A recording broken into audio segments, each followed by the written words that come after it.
네, 화면 보이시나요? 네, 잘 보입니다. 네.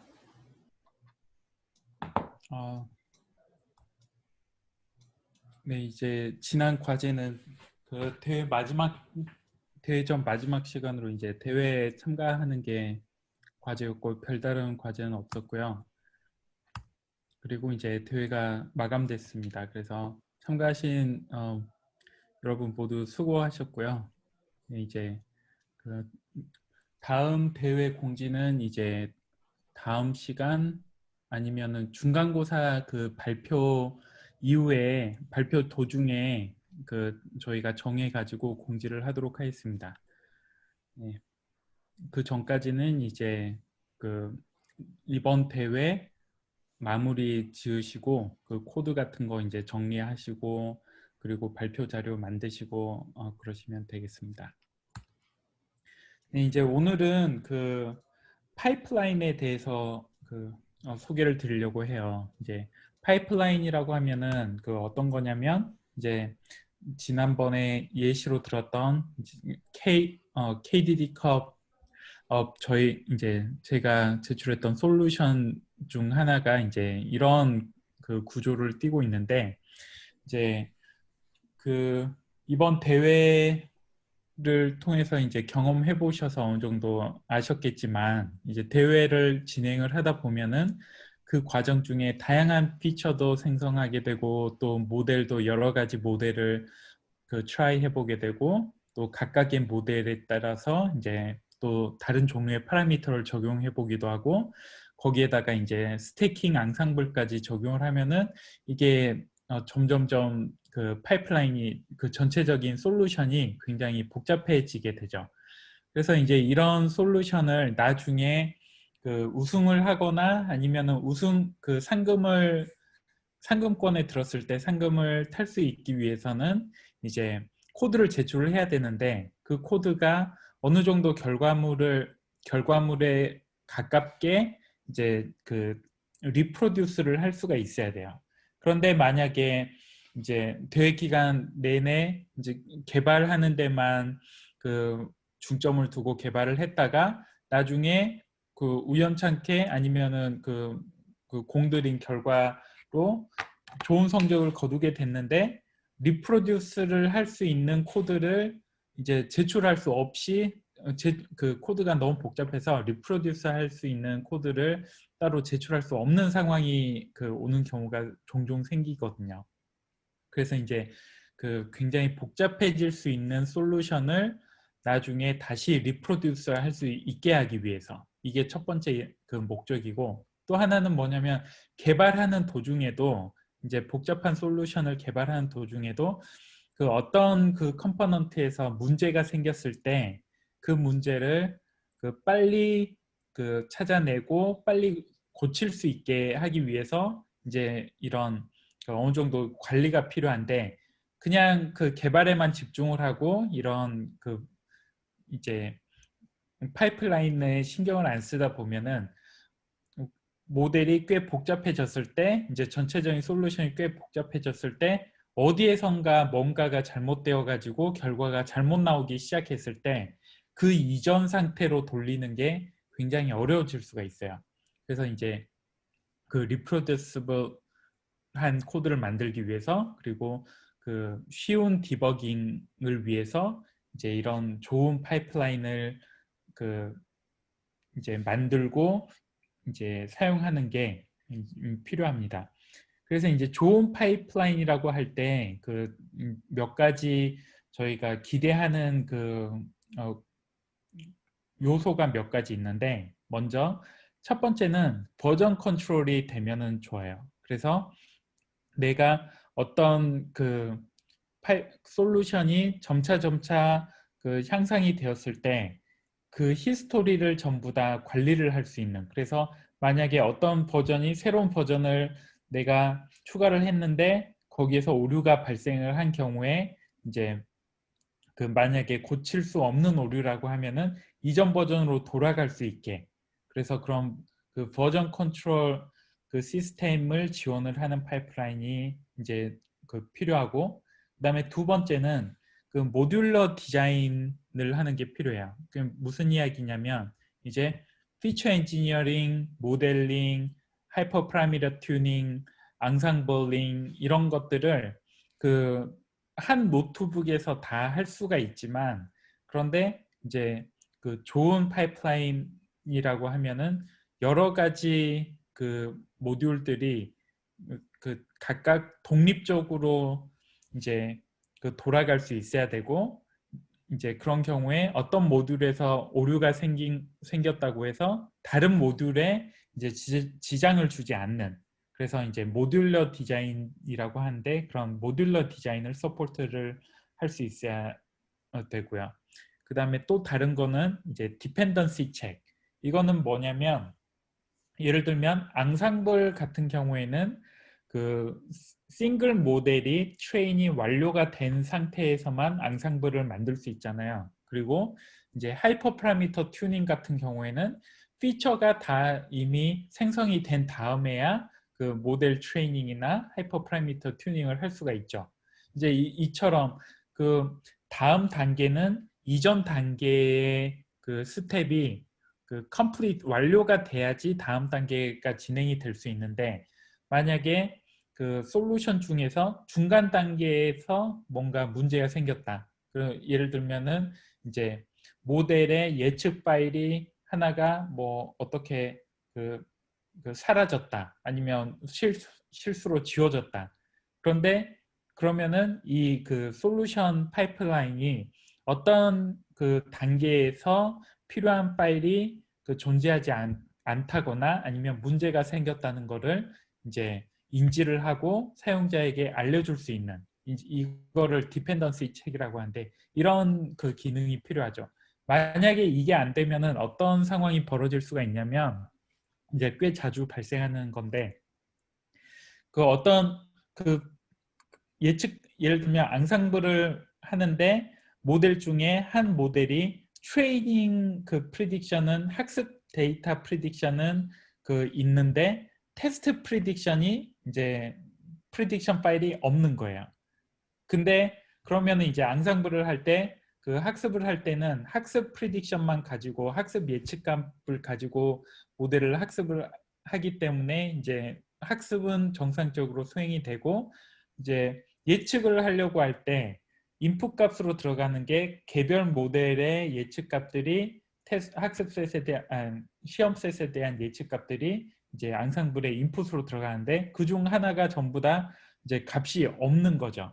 근데 이거를 모르고 그냥 이제 그 예측값을, 앙상블 예측값을 생성을 하게 되면 이제 개별 모델에서 예측값을 생성하지 않은 오류가 발생했는데, 그걸 모르고 그냥 앙상블 예측까지 그 솔루션이 다 이제 만들어져 가지고 그거를 제출을 하게 되면은 당연히 그 예측값 중 싱글 모델 예측값 중 하나가 없는 상태에서 앙상블 예측을 했기 때문에 그 예측 결과가 그 좋지 않은 예측 결과가 나올 수 있죠. 그리고 이게 어디서 왜 잘못됐는지도 찾는 게 굉장히 어려울 수가 있어요. 그래서 근데 이제 디펜던시 체크를 잘하는 파이프라인 그 소프트웨어나 툴을 사용하면 어떤 필요한 단계의 중간 단계에 이제 결과물이 그 없거나 변경이 된 경우에 그 사실을 사용자가 알 수 있게 돼요. 그래서 이제 그런 디펜던시 체크가 필요하다. 그리고 또 이제 마지막으로는 이런 일련의 과정들이 그 전부 자동화가 돼가지고 오토메이티드 엑시큐션이 되면은 좋겠죠. 그래서 예를 들면은 디펜던시 체크를 해가지고 이제 피처가 그 피처 파일이 하나 필요한데 그 파일이 없다.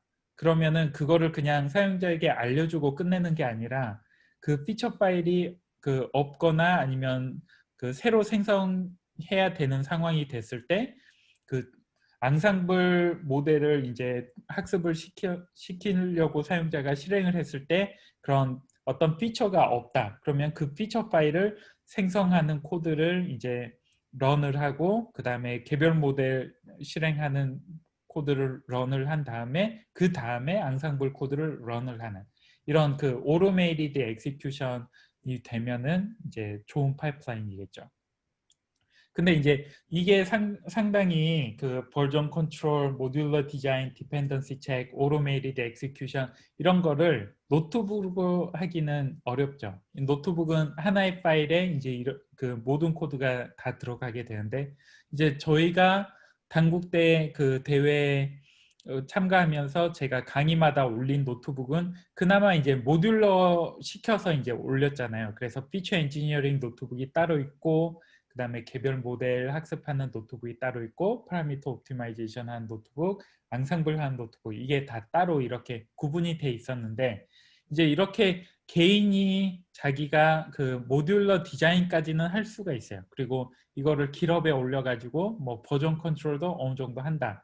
근데 그래도 이제 버전 컨트롤 자체도 이제 GitHub에서 기본적으로 제공해주는 라인 바이 라인 어떤 라인이 변경됐는지 이런 거를 보는 거는 이제 상당히 어렵죠. 어떤 파일이 어떻게 변경되는지는 보여줄 수 있고 그 다음에 이전 버전으로 돌아가는 것까지는 해줄 수가 있지만 근데 이제 이거를 감안하더라도 버전 컨트롤 모듈러 디자인까지는 어느 정도 노트북으로 할 수가 있지만 디펜던시 체크 같은 경우에는 이제 자동적으로 해주기가 어렵죠. 그리고 오토메이티드 엑시큐션 이것도 노트북으로는 굉장히 어려운데 그래서 이제 보통 그 사용하는 거는 이제 그 GitHub을 사용해서 버전 컨트롤을 하고 그래서 모든 파일들을 다 이제 GitHub에 이제 그 매 단계마다 GitHub에 올려서 그 솔루션이 점점점 나아질 때마다 그 이전 단계로 돌아갈 수도 있고 어떤 게 수정이 되어서 이제 성능이 더 나아졌는지 아니면 더 안 좋아졌는지 이거를 확인할 수 있게 GitHub을 사용을 하고 모듈러 디자인은 이제 각각의 단계에 대한 그 코드를 구분을 해서 그래서 피처 제너레이션 하는 코드와 그다음에 트레이닝하고 싱글 모델을 트레인하고 이제 그 예측하는 코드와 그다음에 이제 앙상블 하거나 아니면은 그 검증하거나 서미션 파일 생성한 코드 이 코드들을 다 이제 개별 코드로 나눠 놓는 놈으로써 모듈러 디자인을 할 수 있고 이 마지막 부분 디펜던시 체크하고 오토메이티드 엑시큐션을 바로 이제 파이프라인 매니지먼트 툴 아니면 워크플로우 매니지먼트 툴이라고 부르는 이 파이프라인 툴을 이용해서 이제 할 수가 있는 거죠. 그래서 이제 그 가장 많이 사용하는 파이프라인 툴로는 그 실제로 여러분이 현업에 가시면은 그 특히 테크 인더스트리 같은 경우에는 이제 에어플로우나 루이지를 많이 사용을 해요. 이제 특히 요즘에는 에어플로우를 가장 많이 사용하는데 이제 이런 그 회사에서 사용하는 시스템은 여러 가지 그 내 컴퓨터에서만 돌아가는 게 아니라 그 서버나 아니면 서버팜, 클라우드에 있는 여러 가지 그 요소 서버들이 서로 이제 그 커뮤니케이션을 하면서 이제 이런 파이프라인을 매니지를 해주는 그런 그 프로그램이에요. 그래서 이제 에어플로우가 가장 많이 사용되고 있고 에어플로우는 2014년에 에어비앤비가 오픈소스로 공개한 워크플로우 매니지먼트 툴 그리고 이제 또 이제 에어플로우와 달리 또 유명한 그 워크플로우 매니지먼트 툴로는 루이지가 있죠. 그래서 2012년에 스파티파이가 오픈소스로 공개한 루이지도 이제 많이 사용을 하고요. 그래서 이제 그 큰 기업들, 큰 테크 기업들에서도 이런 에어플로우나 루이지를 이용해서 굉장히 복잡한 그런 파이프라인 아니면 워크플로우를 매니지를 하고 있습니다.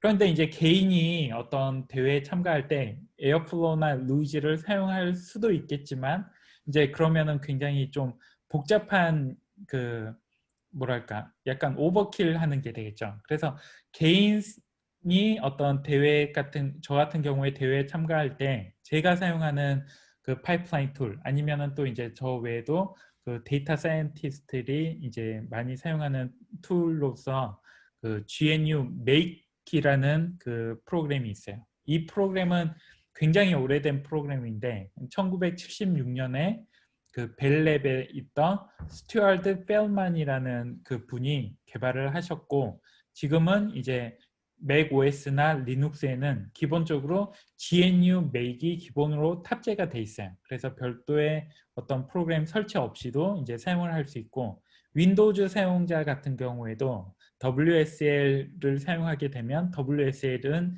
이제 우분투를 사용하기 때문에 기본적으로 GNU Make 아니면 Gmake이 기본적으로 탑재가 되어 있습니다. 그래서 별도의 어떤 프로그램 설치 없이 사용할 수 있는 파이프라인 툴로 이제 그 Make을 이제 저도 사용하고 있고 이제 여러분에게 소개를 하려고 합니다.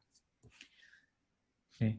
혹시 이 그 굉장히 인자하게 생기신 분인데, 이분이 스튜어드 펠만인데, 이분이 그 메이크를 개발하게 된 계기도 저희가 앞에서 설명한 것과 굉장히 비슷한 것 때문에 이제 그 개발을 하시게 됐어요. 어느 날 벨랩에 출근을 했더니 이제 동료가 그 불평을 하는 거죠. 이제 굉장히 큰 프로젝트를 그 코드를 돌려놨었는데 이 코드가 그 나온 결과물이 뭔가가 잘못되었는데 이게 도대체 어디서 잘못됐는지 그 찾는데 그 하루 종일 다 그 허비를 한 거죠. 근데 나중에 알고 봤더니 이게 어떤 코드가 잘못됐던 게 아니라 그 여러 단계를 거쳐서 마지막 결과물이 나오는데 중간 단계에서 이제 중간 결과물 하나가 파일이 그 없어졌는데 이걸 모르고 이제 그 마지막 단계에서 그 결과물을 생성을 해가지고 쓰려고 보니까 잘못된 결과가 나온 거죠. 근데 이제 중간 단계가 굉장히 많은 단계가 있으니까 과연 어디서 뭐가 잘못됐는지 이거를 그 알기까지 이제 굉장히 오랜 시간이 걸리고 하루 종일 허비를 하게 됐다고 이제 이 스튜어드한테 불만을 토로를 하니까 이제 스튜어드가 나도 그런 적이 많았는데 그러면 이거를 어떻게 해결할 수 있을까 생각을 하다가 이제 주말에 자기가 집에 돌아가가지고 이 메이크이라는 프로그램을 개발을 하게 됩니다. 그래서 지금 50년이 지난 지금도 아직도 많이 사용되고 있고요. 이제 이분은 그 또 벨랩에서도 그 이제 부사장까지 하시고 나중에 구글에 가서도 부사장 하시고 지금은 이제 또 자기 자기 회사를 또 운영하고 계십니다. 네, 그런 비하인드 스토리가 있고요. 네, 그러면 메이크에 대해서 이제 그 보여드릴 텐데요.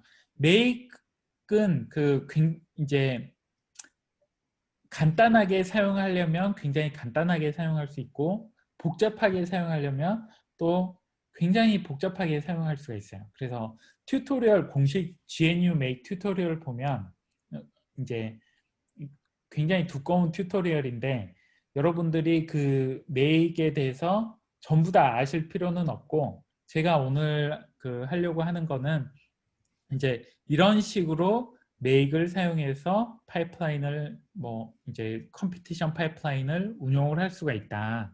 이 정도를 소개를 드리려고 하고 만약에 여러분께서 더 궁금하시고 이제 더 아시고 싶으시면 이제 여러 가지 튜토리얼들이 더 잘 정리된 튜토리얼들이 있어요. 근데 이제 1시간 강의에서는 약간 다루기가 약간 미흡할 수 있는데 이제 저는 오늘 여러분에게 소개해 드리려는 게 목적이고 여기에서 좀 더 깊이 관심을 가지고 배우시고 싶으신 분들은 제가 추가 자료를 이제 참고 자료로 이 슬라이드 뒤에 첨부를 했으니까 그런 것들을 통해서 이제 공부를 하시면 좋을 것 같습니다. 네, 혹시 메이크에 대해서 이제 본격적으로 들어가기 전에 혹시 파이프라인 툴 전반적으로 질문 사항이 있으신 분이 있으신가요?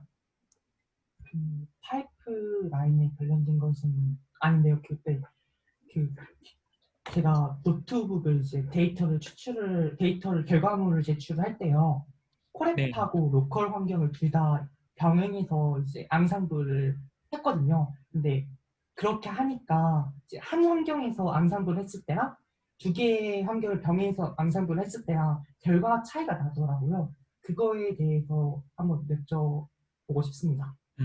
차이가 많이 나나요? 네, 생각보다 한 100개 정도가 다른 것이 보이더라고요. 네. 근데 이제 그 accuracy 같은 경우는 그 차이가 많이 났나요? 아니면 그 부분에 대해서는 그렇게까지는 차이는 많이 나진 않았지만 그 정밀도 부분에서는 조금 차이가 있었습니다. 네네. 이제 그 혹시 그 랜덤 시드를 다 설정을 하셨나요? 예를 네, 들면 동일하게 2020으로 다 설정을 했습니다. 음, 혹시 GPU를 사용하셨나요? 그 어떤 것은 GPU를 사용할 때도 있었고요. XG 부스터나 이제 라이트 GBM 사용할 때는 GPU 사용한 적도 있었고, 근데 또 라이트 GBM 같은 경우에는 또 어떠한 경우에는 GPU를 사용했을 때 버그가 나서 사용을 하지 못하더라고요. 이제 그럴 때는 이제 CPU를 사용했을 때도 있습니다.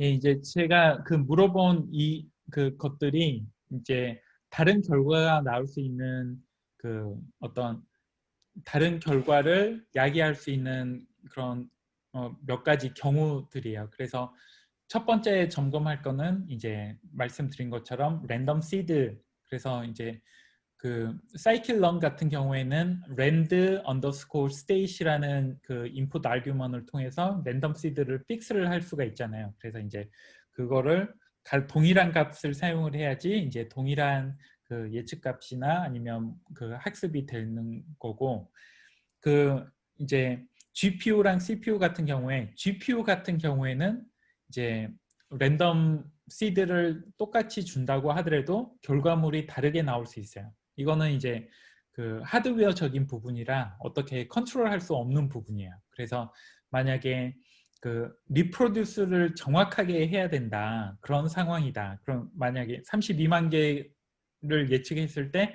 32만 개가 매번 동일하게 나와야 된다.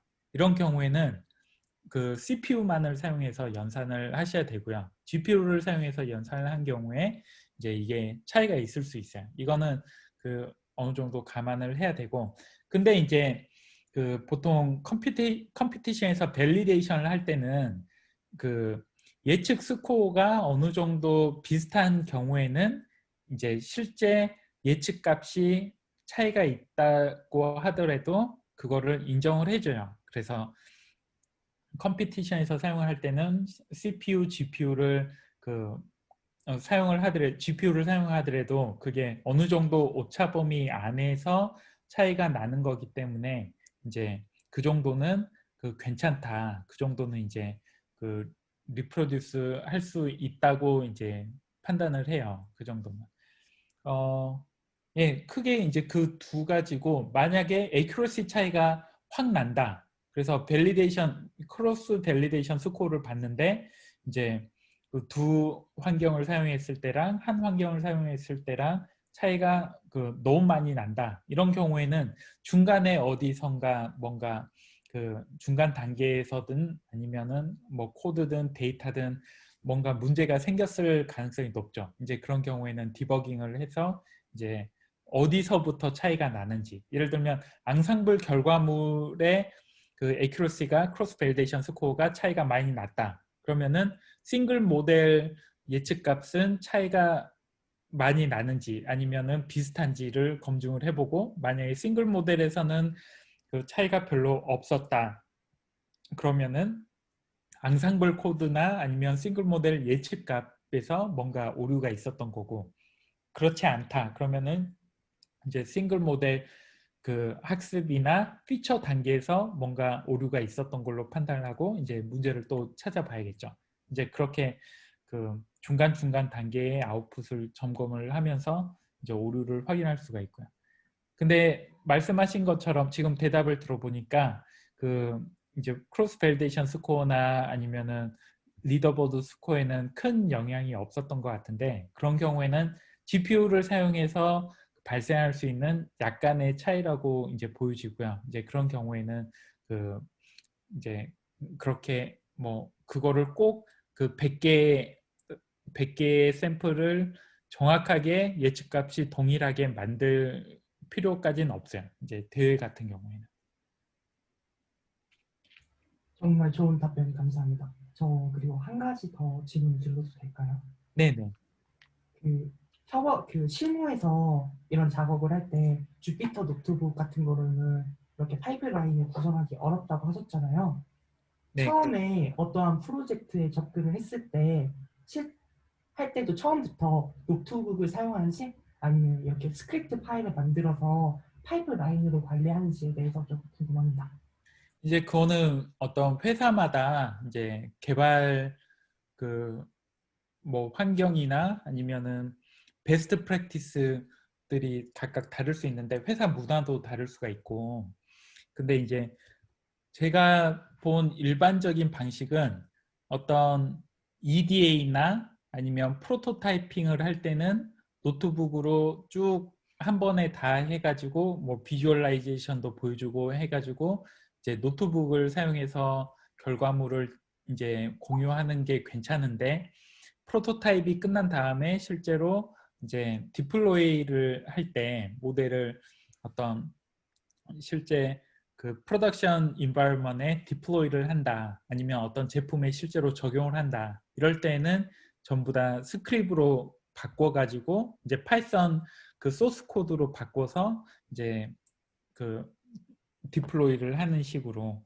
이제 그렇게 노트북은 프로토타이핑과 이제 어널리시스, EDA 같은 어널리시스에 사용을 하고, 그다음에 그 이후에 실제 제품 그 디플로이먼트를 위한 제품 개발에는 이제 파이썬 스크립을 이용해서 개발을 하는 게 일반적인 것 같아요. 좋은 답변 감사합니다. 네, 혹시 다른 질문 있으신가요?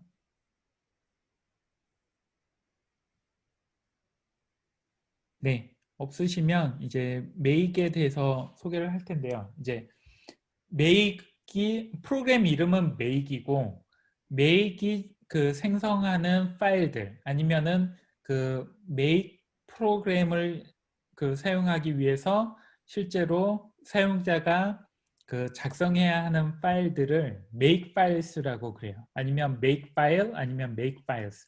그래서 혹시 그 유닉스나 리눅스에서 프로그램을 설치를 해보시거나 아니면 컴파일을 해보신 경험이 있으신 분들은 예전에는 이제 프로그램을 설치를 할 때 프로그램을 이제 웹사이트에서 다운로드 받아가지고 소스 코드를 다운로드 받아가지고 이제 그 맥이나 리눅스 시스템에서 프로그램을 설치를 할 때 make이라는 커맨드를 사용해 가지고 그 소스 코드에 있는 make 파일을 실행을 해서 이제 설치하는 경우가 대부분이었어요. 이제 지금은 요즘에는 그 어떤 프로그램을 인스톨할 수 있는 인스톨러들이 그 몇 가지가 이제 돼가지고 뭐 맥에서는 뭐 브루를 이용해서 인스톨을 하거나 커맨드 라인에서, 아니면 리눅스에서는 뭐 apt 뭐 아니면은 또 다른 여러 가지 인스톨러를 사용해서 인스톨을 하는데, 그 전에는 이제 커맨드 라인에서 make이라는 그 커맨드를 이용해 가지고 거기에 보면 보통 폴더 안에 make 파일이라는 파일이 있었어요. 그래서 그 make 파일을 실행을 해서 모든 그 인스톨 과정을 거치는 이제 그런 게 일반적이었는데, 그 것과 그 이제 그 방식을 이용해서 이제 머신러닝 파이프라인을 사용할 수가 있는 거죠. 그래서 이제 제가 그 GitHub에 쭉 공개를 했는데, 이제 보시면은 이제 make 파일이라는 그 최상위 레벨 make 파일이 하나가 있고, 그리고 make 파일 피처들을 위한 make 파일은 make file feature feature name, 이렇게 이제 피처 make 파일이 두 개가 있고, 그 다음에 모델 make 파일은 make file 그 모델 이름, 그래서 lightgbm1, logistic regression, random forest, 이래서 그 싱글 모델 학습을 위한 make 파일 3개가 있고, 그리고 이제 앙상블 피처를 생성하기 위해서 make 파일 feature ensemble 1, 이렇게 앙상블 피처를 위한 make 파일이 하나가 있고, 그래서 이제 각각의 단계별로 그 최상위 make 파일, 이제 최상위 make 파일에서는 이제 데이터나 아니면 그 다음 단계들을 위해서 공통적으로 사용하는 그 기본적인 데이터 프로세싱을 하는 make 파일이고요. 그 다음에 이제 피처 엔지니어링 단계에서 사용할 이제 그 피처 메이크 파일들, 그 다음 싱글 모델 학습을 위한 그 모델 메이크 파일, 그리고 앙상블 피처 생성을 위한 앙상블 메이크 파일, 이렇게 그 각각의 단계별로 메이크 파일을 이렇게 생성을 했습니다. 그래서 이제 이 그 최상위 메이크 파일에 보시면 이거 신텍스 하이라이팅이 안 되네. 네. 그래서 이제 그 말씀드린 것처럼 이게 그 최상위 메이크 파일인데, 최상위 메이크 파일에서는 그 어떤 데이터 파일이 어디에 존재하는지, 여기에 보시면 데이터 파일이 어디에 존재하는지, 그리고 그 생성된 중간 결과물을 그 어디에 저장할 건지. 그래서 데이터는 데이터 파일에서 가져오고, 그리고 이제 생성된 중간 결과물은 이 빌드라는 폴더에 저장을 하는데, 이제 피처 관련된 중간 결과물은 빌드 슬래시 피처라는 폴더에 저장을 하고, 매트릭 관련된 중간 결과물은 빌드 슬래시 매트릭에 저장을 하고, 이렇게 이제 어떤 중간 결과물이 어떤 폴더에 갈 건지 이렇게 설정을 해 주었고요. 마찬가지로 뭐 크로스 밸리데이션 프리딕션은 그 빌드 슬래시 밸리데이션이라는 폴더에 저장을 하고, 시험 그 예측 값들은 이제 빌드 슬래시 테스트라는 폴더에 저장을 하고, 마지막 서미션 파일은 빌드 슬래시 서밋에 이제 저장을 할 수 있게 이렇게 각각 중간 결과물을 저장할 폴더들을 이제 설정을 해줬습니다. 그리고 그 다음 단계들에서 사용하기 위한 몇 가지 이제 정보들을 더 줬는데, 이제 트레이닝 데이터에서 레이블이 몇 번째 칼럼인지, 여기에 이제 20번째 칼럼이 바로 그 타겟 그 학습 레이블이 있죠. 그 클래스라는 레이블이 있는데, 그 레이블이 바로 20번째 칼럼에 있다, 이런 변수를 설정을 해줬고요. 그리고 이제 그 제출 파일을 만들 때 사용하기 위해서 그 테스트 서미션 파일에서 이제 테스트 셋에 필요한 아이디는 이제 데이터 폴더에 id.test.csv 파일로 저장을 하고, 그리고 이제 서미션 파일에 필요한 헤더 파일은 데이터 디렉토리에 header.csv 파일로 저장을 하고, 그리고 트레이닝 데이터에 대한 그 타겟 레이블은 그 피처 폴더에 y.trn.txt로 저장을 하고, 이제 테스트에 해당하는 그 레이블 파일, 이거는 이제 그 샘플 서미션 파일에서 추출한 거기 때문에 다 모든 클래스가 0인 그 테스트 타겟 파일인데, 이거는 y.test.txt 파일로 이제 저장을 하도록 이렇게 설정을 해 주었습니다. 그리고 이제 뭐 폴더가 생성이, 이제 make 파일의 문법은 이렇게 그 변수를 선언을 할 때는 변수 이름, 그리고 이제 콜론, 그 다음에 이퀄 표시하고, 이제 그 변수 어떤 변수의 값을 이렇게 지정을 해주면 이 변수가 선언이 되고요.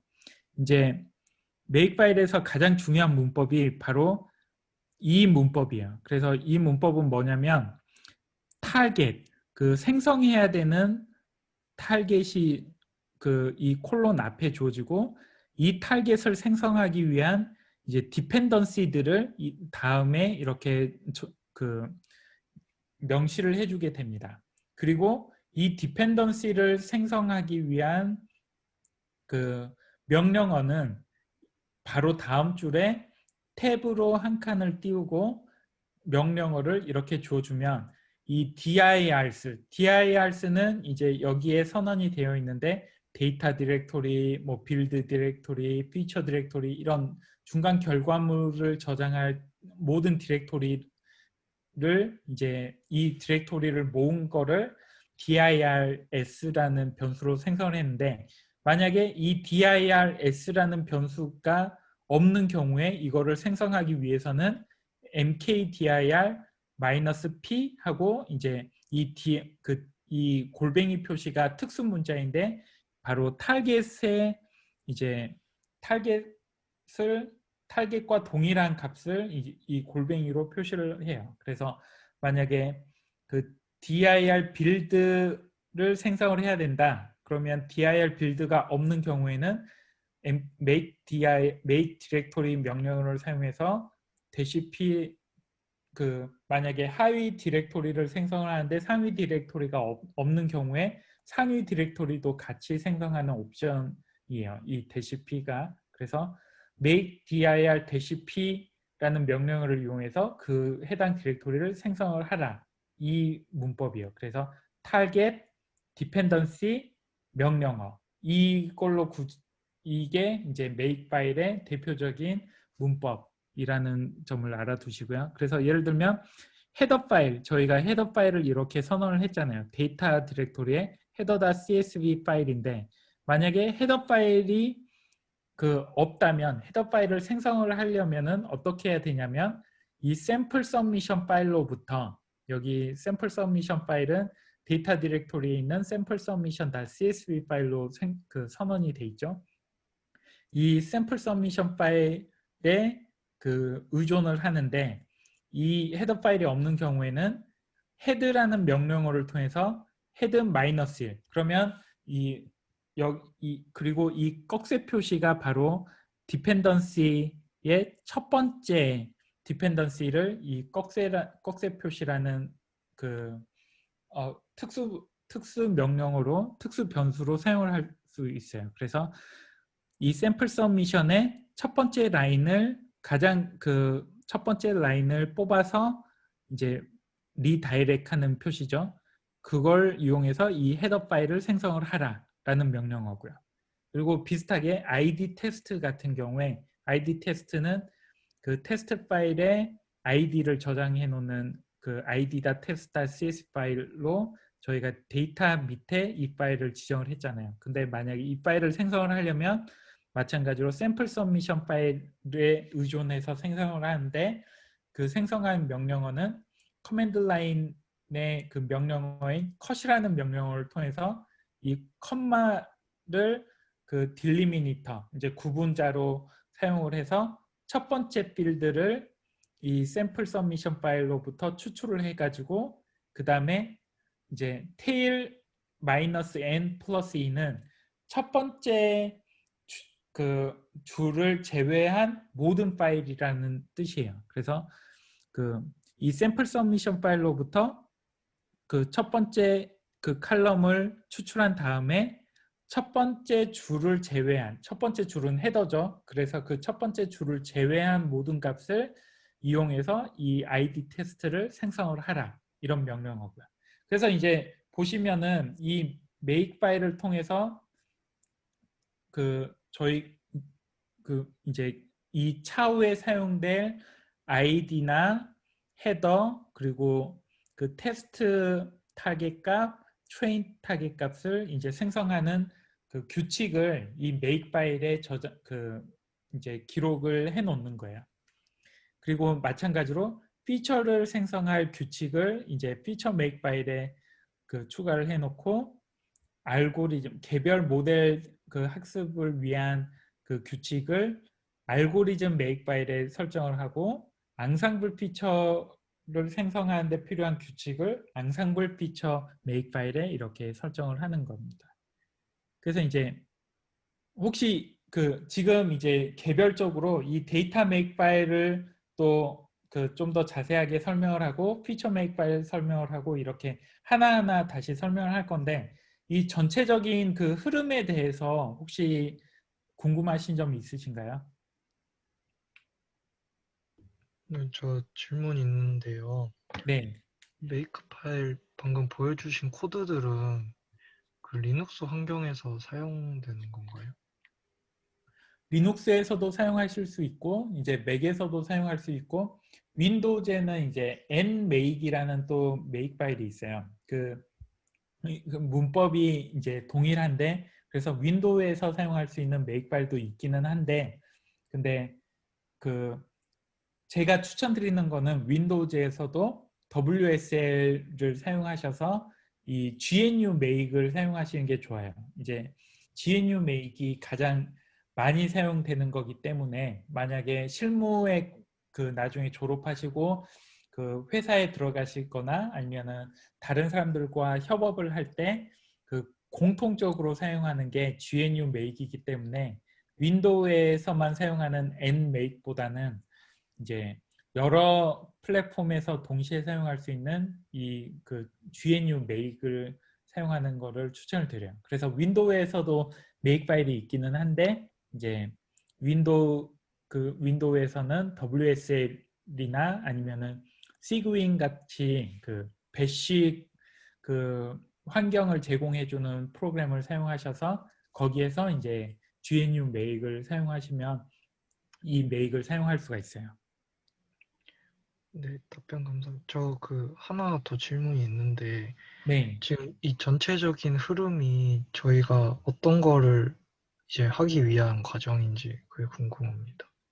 네, 제가 이제 그 설명을 드리고 데모를 통해서 이제 보여드리면은 좀 더 그 이렇게 사용을 하는구나. 그거를 이제 보려면 아무래도 이제 제가 실제로 사용하는 데모를 이제 보여드리면은 좀 더 이해가 빠를 것 같아요. 그래서 그 뒤에 데모까지 보시고 혹시 그래도 이게 왜 사용하는 건지 아니면은 이게 왜 도움이 되는 건지 그 확실하지 않으면 그때 또 질문해 주시면 제가 답변하도록 하겠습니다.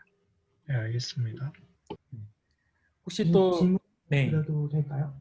네, 그 제가 이걸 들으면서 파이프라인하고 메이크 파일의 차이점에 대해서 잘 이해를 못하겠는데요. 파이프라인도 결국은 그 데이터를 픽처를 생성을 하고 일단 그 생성된 픽처를 가지고 모델을 학습을 하고 마지막에 앙상블까지 해줄 수 있는 그런 이제 라이브러리로 제공이 된다는 느낌으로 받아들였는데요. 현재 지금 설명을 하고 계신 그 메이크 파일도 결국은 안에 있는 내용들을 살펴보니까 데이터들을 이제 불러 들어오고 그다음에 그 불러들인 데이터들을 픽처로 생성하는 과정을 해주고 그다음에 그것들을 모델을 학습을 시켜주고 앙상블까지 다 해주는 그런 일련들의 과정들이 인 거잖아요. 그렇다면 이제 파이프라인과 그 메이크 파일의 차이점에 대해서가 궁금합니다. 메이크이 파이프라인 프로그램 중 하나예요. 그러니까 그 파이프라인이라고 했을 때는 그냥 그 시작부터 끝까지 여러 가지 모듈이 구성된 그런 것들을 다 모아서 이거를 매니지하는 게 파이프라인 그 매니지먼트 툴인데 아니면 워크플로우 매니지먼트 툴이라고도 하고요.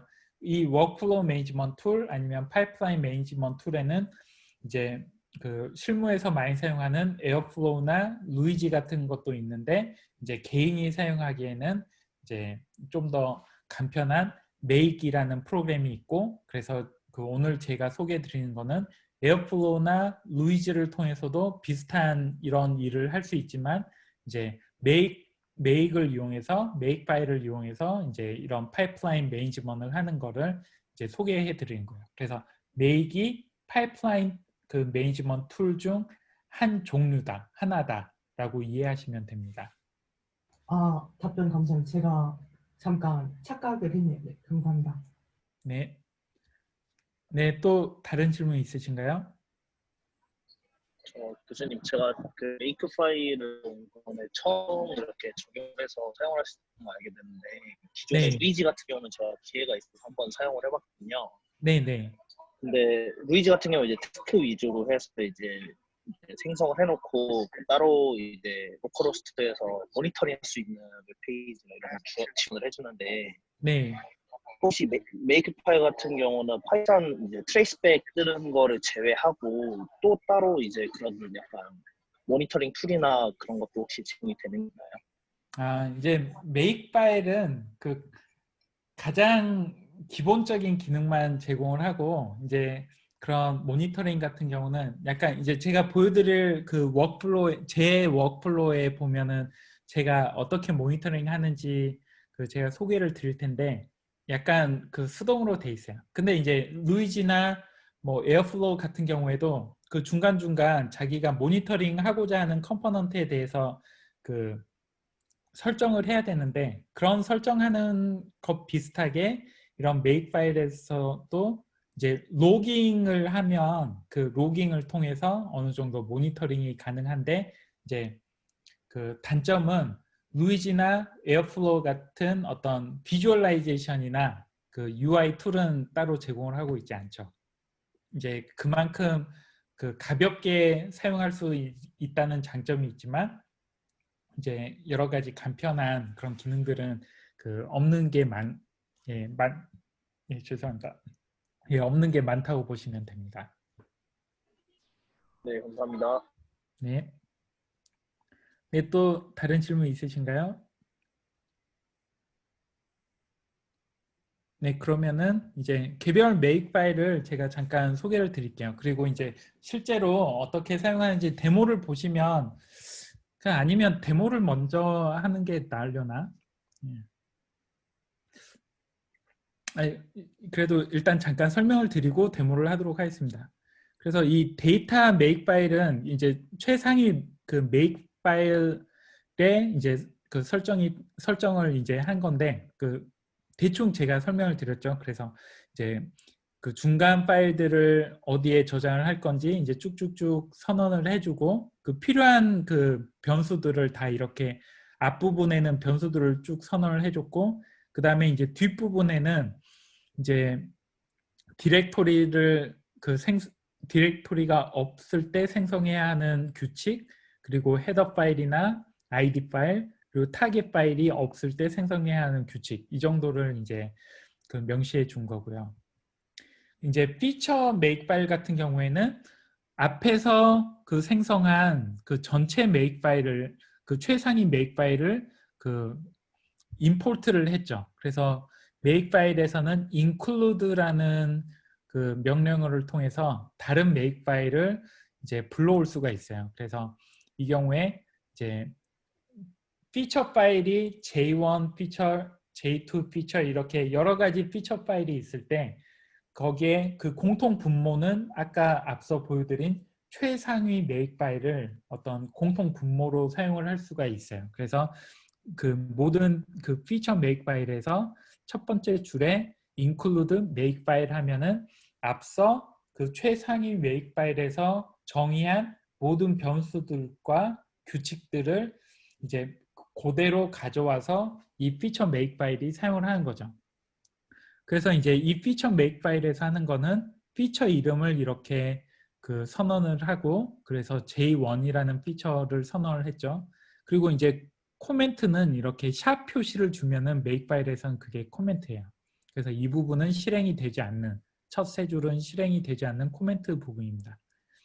그래서 피처 이름을 J1이라고 선언을 하고 그 다음에 이제 학습 피처 셋을 이제 어디에 저장할 건지 그거를 앞서 그 최상위 메이크 파일에서 선언한 피처 디렉토리 아래에 그 피처 이름 그러면 j1.trn.h5라는 그 파일로 저장을 하겠다라고 이제 선언을 했고요. 마찬가지로 시험 데이터셋, 시험 피처셋 같은 경우에도 피처 디렉토리에 j1.test.h5로 저장을 하겠다. 그리고 이제 피처 맵이라는 거는 이거는 이제 예전에 엑시부스트 같은 경우에 피처 임포턴스 플랫을 그리기 위해서는 피처 맵이라는 거를 제공을 해줬어야 됐어요. 이제 지금은 그게 좀 그 많이 바뀌었는데 그래서 별거 없고 피처 맵은 그냥 피처 이름이랑 그 다음에 인덱스를 저장해 놓은 건데 이제 지금은 그냥 저 같은 경우에는 피처 이름들을 저장하는 걸로 사용을 하고 있어요. 그래서 이제 피처 이름을 어디에 저장할 건지 j1.fmap이라는 파일로 저장을 하겠다라고 선언을 해주고 이제 실제로 이 train 피처 파일, test 피처 파일, 이 피처 맵을 어떻게 생성할 건가 그 규칙은 여기에 이제 그 명시를 했죠. 그래서 이게 이 파일들을 타겟으로 그 생성을 할 때에는 그 앞서 최상위 메이크 파일에서 선언했던 트레이닝 데이터와 테스트 데이터가 필요하고 그 다음에 이 그 파이프라인 아니면 bar 표시는 뭐냐면 이 앞에 있는 디펜던시 같은 경우에는 이 디펜던시의 어떤 변화가 생기면은 이 타겟 값들을 다시 생성을 해요. 다시 업데이트를 해요. 그래서 train 파일이 원래 train.csv 파일이 그 원래 있었고 그 다음에 이 룰에 따라 이 규칙에 따라서 피처 그 train 피처, 테스트 피처 그 다음에 피처 맵을 생성을 해 놨는데 나중에 그 train 파일이 변경이 됐다. 그러면은 그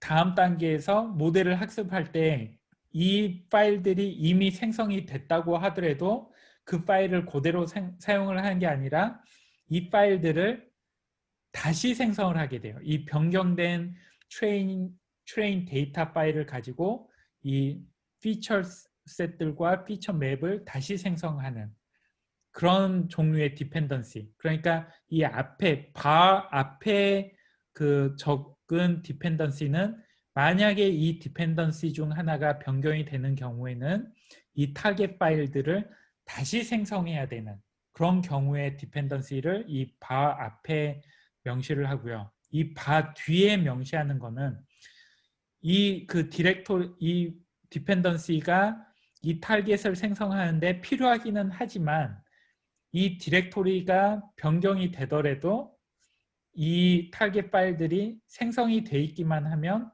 다시 생성하지 않고 그냥 그 기존에 생성된 파일을 그대로 사용해도 된다. 그런 종류의 이제 디펜던시를 명시를 할 때 이 바를 주고 그 바 뒤에 이제 명시를 하게 돼요.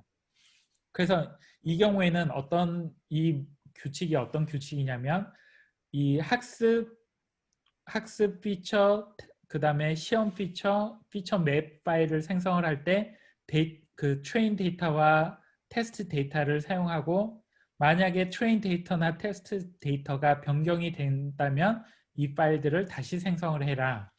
그런데 이 피처들이 피처 디렉토리에도 디펜던 하지만 그래서 만약에 피처 디렉토리가 없는 경우에는 이 피처 디렉토리를 생성을 해야 되지만 피처 디렉토리가 변경이 된다고 해서 이제 디렉토리가 변경이 된다는 말은 디렉토리에 새로운 파일이 추가가 되거나 삭제가 됐을 때 이제 디렉토리가 변경이 된다고 볼 수 있는데 이제 그런 경우에 굳이 이 피처 파일들을 다시 생성할 필요는 없다라는 말이 되고요. 이 피처 파일들을 생성을 하는 규칙은 바로 이제 파이썬 이 소스 디렉토리 밑에 있는 generate j1.py라는 그 코드를 실행을 해서 이 피처 셋들을 생성을 하겠다라는 규칙이에요. 그래서 이 make 파일 외에 이 소스 디렉토리 안에 이 generate _j1.py라는 파일을 이렇게 이제 파이썬 스크립트로 저장을 해 놓습니다. 그래서 이 파이썬 스크립트에는 노트북에 이제 적어 놓는 코드처럼 실제로 이 피처 엔지니어링 하는 코드를 이 파이썬 스크립트에 저장을 해 놓게 되는 거죠. 그래서 보시면은 이제 트레인 데이터와 학습 데이터를 불러와서 그리고 이제 missing field는 -1으로 임퓨테이션을 하고 그 다음에 이제 이런 피처 트랜스폼을 하고 필요 없는 피처는 삭제를 한 다음에 이제 이렇게 저장을 해라. 이런 코드가 generate _j1.py라는 파일이에요. 그래서 이렇게 이 파일을 통해서 그리고 이제 트레인 데이터와 테스트 데이터를 가지고 트레인 피처, 테스트 피처, 그리고 피처 리스트, 피처 맵을 생성을 하는 make 파일과 이제 소스 코드가 되겠습니다. 혹시 여기에 대해서 질문 사항이 있으신가요? 네, 없으시면 이제 이거는 J1이라는 피처가 이제 저희 이전 강의에서 사용했던 features.csv 파일을 생성하는 판다스 강의에서 판다스를 통한 EDA 강의에서 생성했던 피처를 생성하는 방식이에요. 이제 그리고 이것과 비슷하게 J2 make 파일 J2 피처를 위한 메이크 파일은 뭐냐면 폴리노미얼 그 사이클런의 폴리노미얼 그 피처 트랜스포머를 사용해서 이제 폴리노미얼 트랜스포메이션을 한 피처를 J2 그 generate j2.py라는 그 소스 코드와 makefile.feature.j2라는 make 파일을 이용해서 이제 폴리노미얼 피처를 생성을 하고, 그래서 이제 이렇게 J1 피처, J2 피처 그리고 피처 셋을 여러 개를 생성할 때 각각의 피처에 대해서 이제 이런 그 피처 make 파일을 생성을 하고 그 피처를 실제로 제너레이트하는 코드를 파이썬 스크립트로 저장을 하고 이렇게 그 관리를 할 수가 있습니다. 그리고 이제 그 개별 모델 학습을 위한 make 파일은 이제 개별 모델 학습을 위해서는 피처가 필요하잖아요. 앞서 생성한 피처가 필요하기 때문에 이제 include 앞서 이제 다루었던 피처 make 파일을 이렇게 불러오고 이 그 피처 make 파일을 불러오면은 자연적으로 최상위 make 파일도 같이 불러오겠죠. 그래서 최상위 make 파일에서 선언했던 모든 변수들 플러스 이 피처 make 파일에서 이제 선언한 피처 관련된 이제 변수들을 전부 다 불러온 다음에 이제 이 make 파일 같은 경우는 LightGBM 그 모델을 학습하기 위한 make 파일이기 때문에 LightGBM을 학습하기 위한 변수들을 선언을 해주고 그 다음에 이제 그 크로스 밸리데이션 스코어를 저장할 매트릭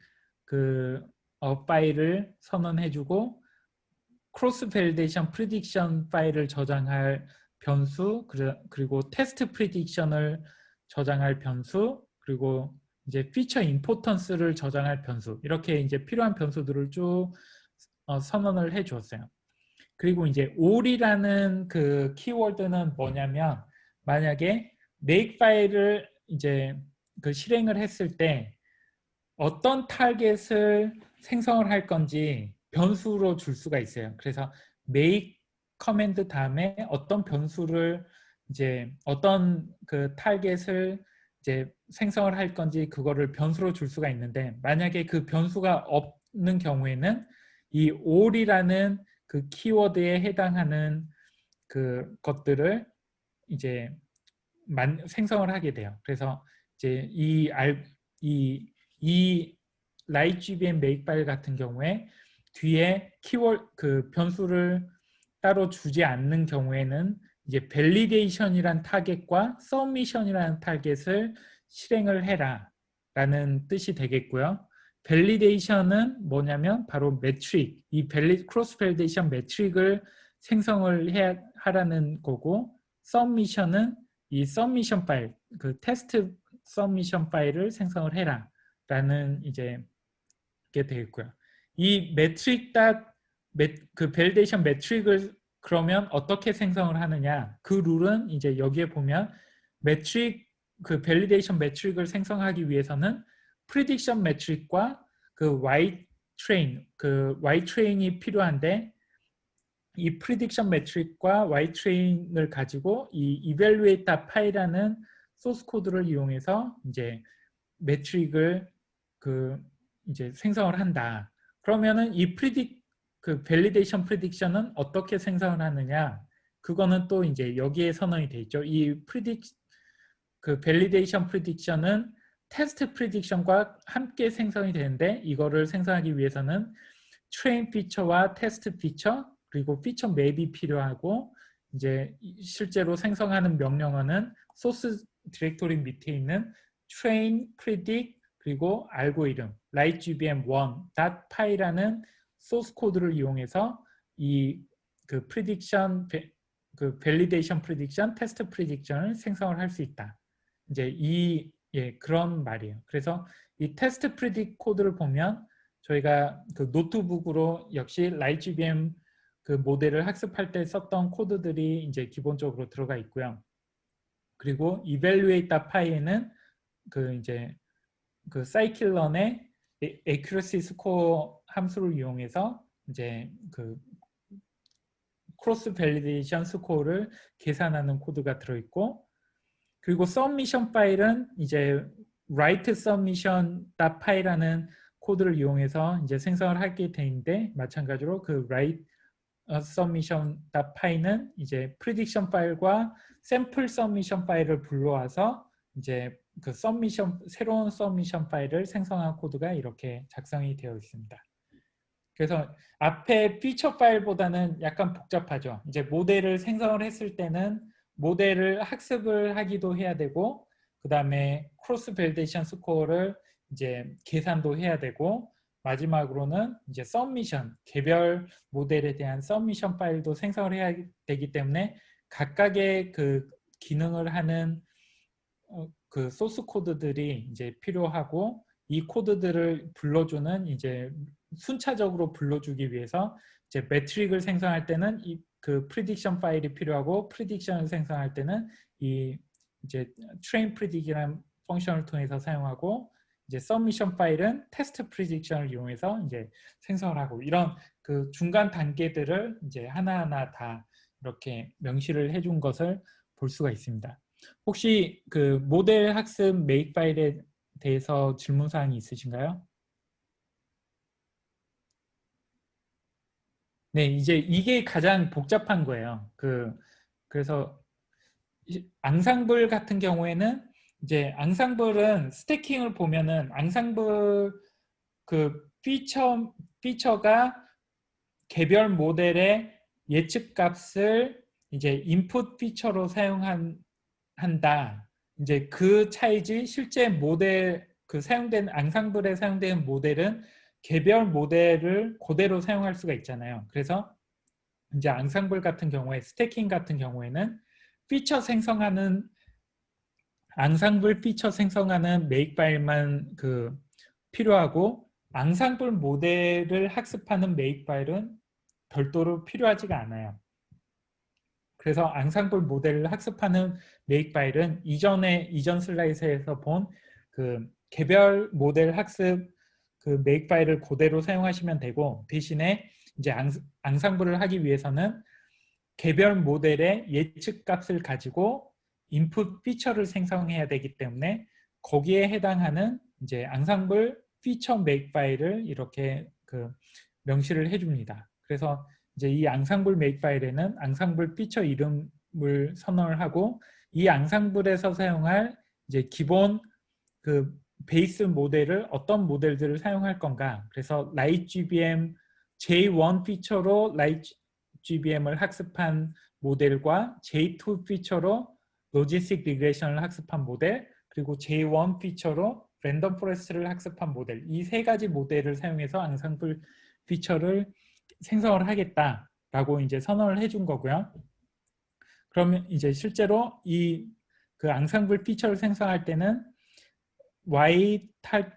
train 타겟 값, 그리고 이 train cross validation prediction 값들을 이제 인풋 값으로 주고, 이 커맨드 라인 명령어인 paste라는 명령어를 사용해서 그냥 그 타겟 값과 예측 값들을 콤마를 이용해서 옆으로 그대로 이제 붙인 것을 이제 인풋 피처로 사용을 하는 명령어입니다. 그리고 마찬가지로 테스트 이제 피처 같은 경우에도 이제 앞서 샘플 서미션 파일에서 추출했던 Y 테스트와 그 다음에 싱글 모델들이 이제 생성한 그 테스트 프리딕션들을 그대로 이제 패스트 명령어를 통해서 쭉 붙인 거를 이제 테스트 피처로 사용을 하겠다라는 이제 명령어가 되어 있습니다. 혹시 앙상블 피처 메이크 파일에 대한 질문 사항이 있으신가요? 네, 없으시면 제가 간단히 데모를 해서 보여드리면은 이제 좀 더 그 이해가 빠를 거라고 이해하시는데 도움이 될 것 같아요. 그래서 제가 데모를 하도록 하겠습니다. 네, 그래서 제가 이미 지금 수업 전에 한번 돌려봤는데 이거를 다 일단 삭제를 할게요. 그래서 지금 기럽에서 코드를 다운 받으시면 이 코드들이 있을 거예요. 그래서 make 파일들이 이제 줄줄줄 있고, 그 다음에 소스 디렉토리에 보시면 이제 그 make 파일에서 그 호출할 이제 파이썬 스크립트들이 이렇게 선언이 되어 있어요. 그리고 이제 make 파일을 통해서 생성된 중간 결과물들은 이제 build라는 폴더 아래에 저장이 되도록 이제 최상위 make 파일에서 이제 선언을 했는데, 그래서 모든 뭐 피처 관련 중간 파일, 메트릭, 모델, 밸리데이션 프리딕션, 테스트 프리딕션, 서미션 파일이 전부 다 이 그 빌드 디렉토리 아래에 있는데,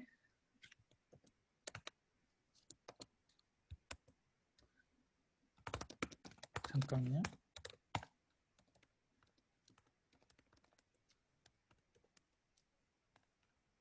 이제 보시면 아시겠지만 제가 방금 이제 데모를 시작하면서 빌드 폴더를 삭제했잖아요. 그래서 빌드 폴더가 없는 상황입니다. 그래서 이제 이 상황에서 가장 먼저 할 게 이제 개별 모델을 학습을 하는데, 개별 모델을 학습할 때 뭐 그 LightGBM을 학습을 할 때는 그 J1 피처를 사용하겠다. 그러면은 이제 개별 모델 make 파일을 불러와서 LightGBM 그 모델 make 파일을 불러와서 이제 피처를 J1을 사용하겠다 하면은 그 최상위에 이 make 파일 .feature.j1을 include 명령어를 통해서 불러온 다음에 이제 이 변수는 이제 여러분이 설정하기에 그 달렸겠죠. 이거를 하이퍼 파라미터 튜닝을 노트북에서 실행을 하신 다음에 최적의 파라미터를 얻었다. 그러면 그 파라미터를 여기에 이제 저 주셔도 되고, 아니면은 기본 그 하이퍼 파라미터 튜닝을 하기 전에도 이제 대충 이런 값들을 사용해서 내가 모델을 학습해보고 싶다. 그러면 이제 그런 값들을 정해줘도 되겠죠. 저 같은 경우는 이제 하이퍼 옵트 라이브러리를 이용해서 그 발견한 그 최적화된 파라미터들을 여기에 이제 주었고요. 그러면은 실제 make 파일을 실행을 할 때는 make이라는 명령어를 사용하고, 그 다음에 어떤 make 파일을 실행할 건지는 -f라는 그 옵션을 주어서 이제 그 뒤에 어떤 make 파일을 사용할 건지를 그 명시를 해줍니다. 만약에 이 -f 뒤에 이제 make 파일 이름을 패스를 안 하면은 기본적으로는 이 make 파일을 사용하려고 하거든요. 그 최상위 make 파일을. 근데 이제 그 설명드린 것처럼 최상위 make 파일은 이제 모델을 학습하거나 피처를 생성하거나 하는 과정이 없어요. 그래서 이제 그냥 그 최상위 make 파일을 실행을 하면은 그 지금 아무것도 그 할 게 없다라고 이제 이야기를 하죠. 그래서 이제 지금 그 아무것도 없는 상태에서 LightGBM make 파일을 실행을 하면은 보시면 아시겠지만 지금 먼저 피처 디렉토리를 그 생성을 합니다. 이제 이거는 이 알고리즘 make 파일에 있는 게 아닌데 이 피처 make 파일에서 이 피처 폴더가 없기 때문에 먼저 생성을 하고, 그 다음에 generate j1이라는 그 피처 생성 그 코드를 자동으로 실행을 하죠. 그래서 이제 피처 생성을 먼저 한 다음에 그 다음에 또 필요한 그 폴더인 밸리데이션 폴더, 테스트 폴더, 모델 폴더를 이제 생성을 자동으로 하고, 그 다음에서야 이제 train, predict, lgb 파일을 통해서 LightGBM 그 모델을 학습을 하죠.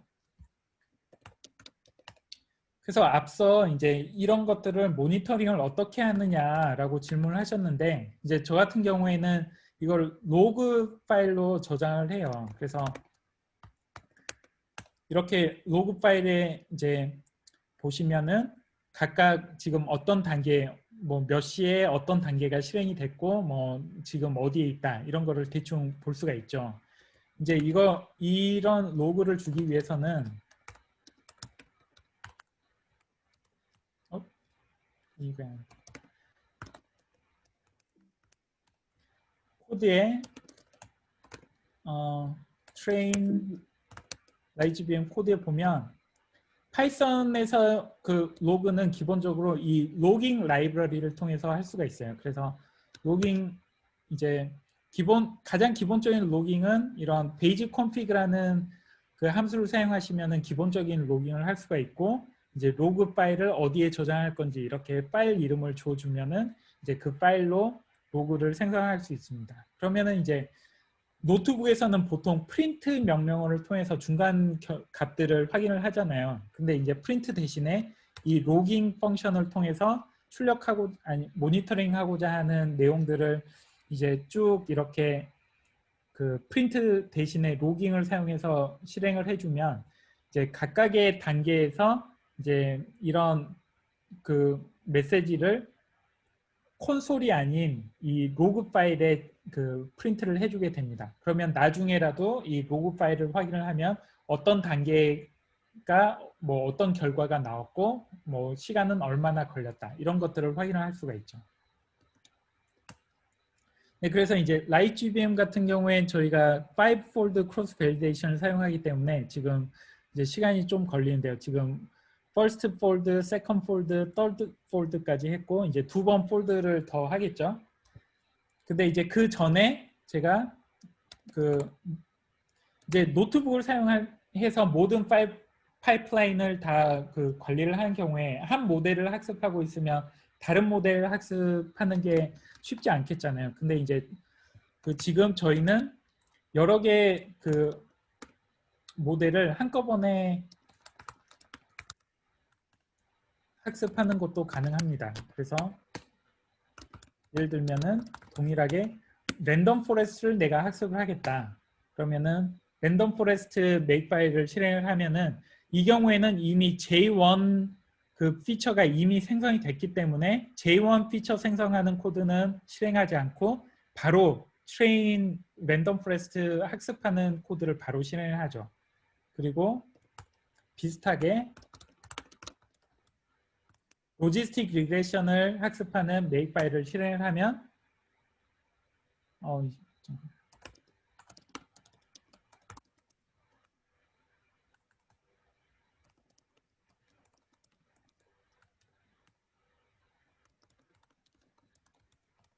로지스틱 리그레션을 그 모델을 학습하는 메이크 파일을 실행한 경우에는 이제 로지스틱 리그레션은 J2 피처를 사용하는데 J2 피처가 없기 때문에 J2 피처를 자동으로 이렇게 생성을 먼저 한 다음에 로지스틱 리그레션 모델을 학습을 하게 됩니다. 그래서 이제 지금 여러 개의 모델을 한꺼번에 이렇게 그 학습을 하는 게 가능하고, 그리고 각각의 모델을 학습하는 데 필요한 피처가 이미 그 미리 생성되어 있지 않은 경우에는 그 피처 파일도 자동으로 생성을 하고, 피처 파일을 생성하는 데 필요한 폴더가 뭐 없다 그런 경우에는 또 그 폴더도 자동으로 생성을 해주고, 이게 이제 그 파이프라인을 사용하는 이제 어떤 장점이라고 볼 수 있겠죠.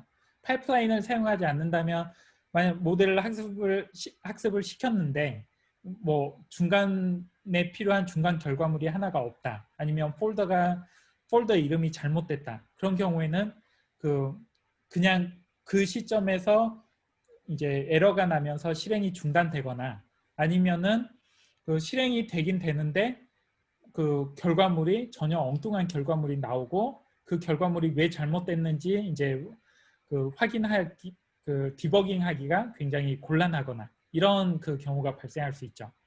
그래서 이제 이런 파이프라인을 사용하면은 이제 그런 것들을 관리하는 게 이제 굉장히 편리하다. 지금 LightGBM 같은 경우에 그 마지막 폴드를 학습을 하고 있고요. 그 다음에 랜덤 포레스트 같은 경우에는 이미 학습이 종료되어서 크로스 밸리데이션 스코어가 92.46%, 그리고 서미션 파일이 이제 이미 생성이 돼서 종료가 됐습니다. 그래서 보면은 이제 보시면은 저희가 시작할 때 빌드 폴더를 삭제하고 시작을 했잖아요. 근데 이제 그 메이크 파일을 실행을 함으로써 빌드 폴더 아래 이렇게 중간 결과물을 저장할 폴더들이 자동으로 생성이 되었고, 이제 학습이 끝난 그 랜덤 포레스트 같은 경우에는 매트릭 폴더 아래에 이제 결과물이 이렇게 저장이 되어 있음을 확인할 수 있습니다. 그래서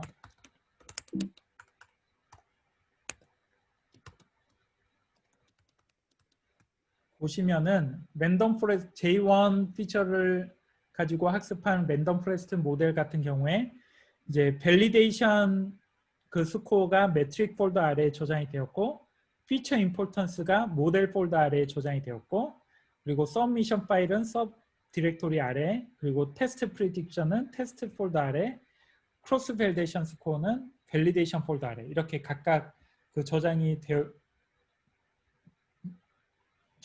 있음을 확인할 수가 있죠.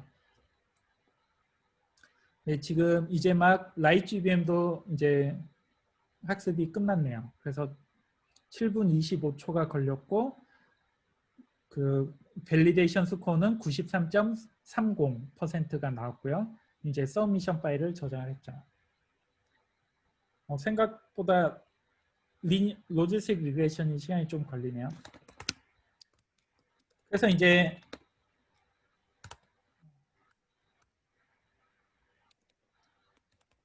보시면은 라이트GBM이 크로스 밸리데이션 스코어가 93.3, 그리고 랜덤 포레스트 크로스 밸리데이션 스코어가 92.4 이렇게 나왔음을 확인할 수 있습니다. 그리고 로지스틱 리그레이션도 이제 막 끝났네요. 그래서 크로스 밸리데이션 스코어가 89.97 이렇게 나왔습니다.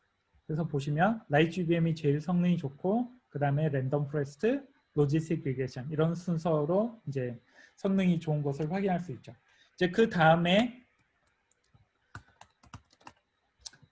이제 앙상블을 할 때는 예를 들어서 라이트GBM을 이용해서 앙상블 모델을 학습을 하고 싶다.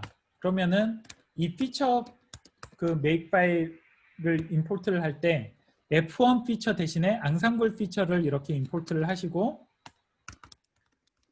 동일하게 라이트GBM make 파일을 실행을 하시면은 이 앙상블 피처 생성하는 그 코드를 먼저 실행을 해서 이렇게 앙상블 피처를 생성을 한 다음에 라이트GBM을 이제 모델을 학습을 하죠. 그래서 마찬가지로 그 로그 파일을 보면 이제 피처 개수가 적기 때문에 그 학습이 더 빨리 될 거예요. 그래서 이렇게 지금 학습이 되고 있는 것을 모니터링을 할 수가 있고요.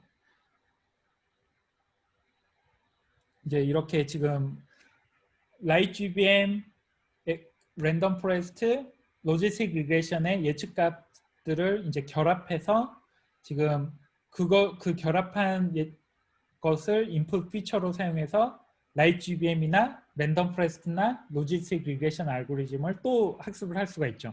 그리고 또 이렇게 학습을 한 다음에 마찬가지로 크로스 밸리데이션 예측값이 또 저장이 되기 때문에 그 저장된 예측값을 이용해서 그 다음 스테이지 2 앙상블 모델을 또 만들 수가 있고, 그렇게 스테이지 3, 4 이렇게 쭉쭉쭉 만들 수가 있습니다. 네, 혹시 그 여기까지 파이프라인 데모 그 중에 혹시 궁금하신 점 있으신가요? 저 한 가지 질문사항인데 질문 드려도 될까요? 네네. 제가 알기로 그 메이크 파일을 관리하기 어려워서 이제 CMake라는 것이 이제 생겼다고 들었는데요. 혹시 이 전체적인 파이프라인은 CMake를 통해서도 할 수 있는지에 대해서 여쭤보고 싶습니다. CMake는 이제 그 제공하는 게 그 약간 다른데, CMake 같은 경우에는 단순히 그냥 디펜던시만 또 보는 게 아니라 environmental 어떤 그 configuration까지 한꺼번에 이제 보는 건데, 예를 들면은 뭐 프로그램을 설치를 할 때 이제 파이썬 같은 경우에는 pip을 이용해서 이제 하면은 뭐 어떤 패키지는 어떤 버전이 필요하다 이런 걸 명시를 해줄 수가 있잖아요. 지금 말씀이 나온 김에 이제 제가 추가한 파일 중에 requirements.txt란 파일을 또 그 GitHub 리파지토리에 추가를 했어요. 이게 파이썬에서 이제 주로 사용하는 그 방식인데, 파이썬에서는 그 어떤 그 다른 패키지, 다른 라이브러리의 디펜던시를 requirement.txt 파일을 이용해서 이제 그 관리하는 게 일반적이거든요. 그래서 이 코드 그 저희 GitHub 그 리파지토리에 있는 코드를 실행하기 위해서 필요한 패키지들이 이렇게 그 명시가 되어 있고 어떤 패키지 같은 경우에 특정 버전이 필요하다. 그러면 그 버전을 이렇게 이제 설정을 해줄 수 있는데 이런 것들을 make 파일 안에서 다 같이 해줄 수 있는 게 이제 CMake을 사용하시면은 그거를 하실 수가 있어요. 그런데 이제 저희 같은 경우에는 그런 어떤 환경 관리 같은 경우에는 이제 콘다를 이용해서 가상 환경을 사용하고 그 다음에 코드를 공유할 때는 requirement.txt 파일을 이용해서 이제 그런 환경 설정 같은 거를 공유를 할 수 있기 때문에 굳이 CMake을 사용할 필요는 없어요. 그래서 CMake이 오히려 Make보다 약간 더 복잡해요. 문법이나 그런 건 좀 더 복잡한데 더 기능이 많고 근데 이 그 대외 파이프라인으로 사용하기에는 Make이 충분하다. 그렇기 때문에 굳이 CMake을 사용할 필요까지는 없는 것 같아요. 네, 지금 막 그 스태킹 앙상블이 종료가 됐는데 그래서 93.33%가 나온 걸 확인할 수 있죠. 그래서 보시면은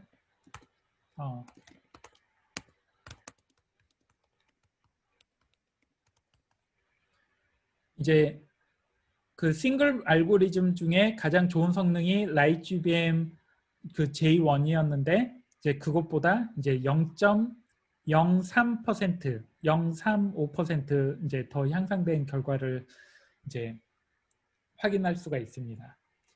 그래서 이제 뭐 앙상블 스태킹 앙상블도 이렇게 메이크 파일을 이용해서 할 수가 있다. 이제 그 비교적 자동화해서 할 수가 있다라는 거를 이제 보여드렸습니다. 혹시 또 다른 질문 있으신가요? 교수님 답변 감사했습니다. 네네. 네, 화면이 너무 정신이 없죠? 이게 잘 보이실런지 모르겠어요. 이게 예. 혹시 준비한 데모는 여기까지고요. 이제 제가 이 비슷한 데모를 유튜브 채널에서 한 적이 있어요. 이게 좀 됐는데 그래서 만약에 그거를 보시고 싶으시면 여기에 참고 자료에 있는 링크에 가시면은 6분짜리 그 영상이 있어요. 그래서 거기에서도 그 데모 하는 거를 확인하실 수가 있고요. 그 다음에 이 내용을 가지고 영문 블로그 포스팅이 있어요. 그래서 이 영문 블로그에 보시면은 이제 이 메이크 파일 구성에 대한 설명을 이제 글로 정리된 거를 보실 수가 있습니다. 그리고 앞서 말씀드린 것처럼 공식 튜토리얼이 있는데 공식 튜토리얼은 꽤 길어요. 근데 그거를 다 보실 필요가 없고 앞에 한 2챕터 그리고 심플 메이크 파일이라는 예제 메이크 파일이 있는데 그거 정도 보시면은 이제 그 대외 파이프라인으로 사용하시기에는 별 다른 어려움이 없으실 걸로 생각합니다. 그리고 이제 이 두 번째 링크는 한글로 된 메이크 파일 튜토리얼이 있는데 여기에 가서 보시면은 마찬가지로 간단한 메이크 파일 예제와 작성 방법 및 기본 패턴에 대해서 설명하고 있으니까 이것도 참고하시기 바랍니다. 네, 오늘 준비한 거는 여기까지인데